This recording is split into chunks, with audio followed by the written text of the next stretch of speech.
Berawal dari kunjungan Presiden Republik Indonesia pertama ke Aceh pada tanggal 16 Juni 1948, tepatnya di Hotel Aceh, Banda Aceh. Bertemu dengan Gubernur Militer Aceh, Teguh Muhammad Abu Daud Bereh, dan Gabungan Saudagar Aceh atau yang disebut dengan Gasida.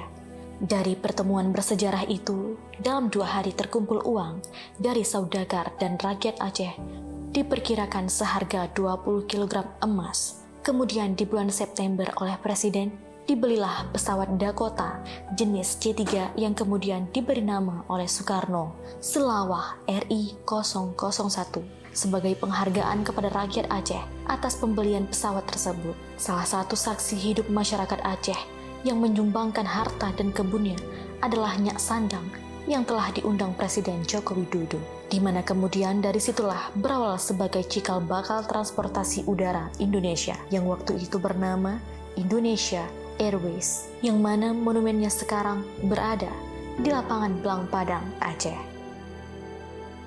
Pada 26 Desember 2004, bencana dahsyat tsunami menghantam Aceh. 1,5 juta masyarakat kehilangan tempat tinggal. Peristiwa itu mengingatkanku pada sebuah kapal PLTD Apung seberat 2.600 ton yang terbawa arus sejauh 2 km dari pantai.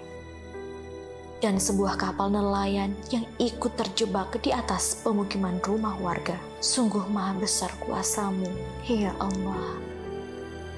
Sebuah sejarah kereta api yang memiliki peran penting dalam membawa logistik pada zaman dahulu, kini padam pada tahun 1974.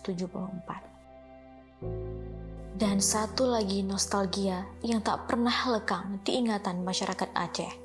Ya, Robur.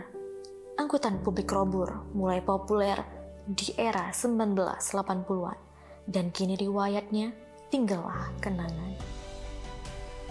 Kini transportasi telah bangkit, terus maju mencapai titik yang tak terhingga untuk melayani masyarakat dan terpenuhi semua kebutuhan sandang pangan serta merata dirasakan ke seluruh daerah Indonesia.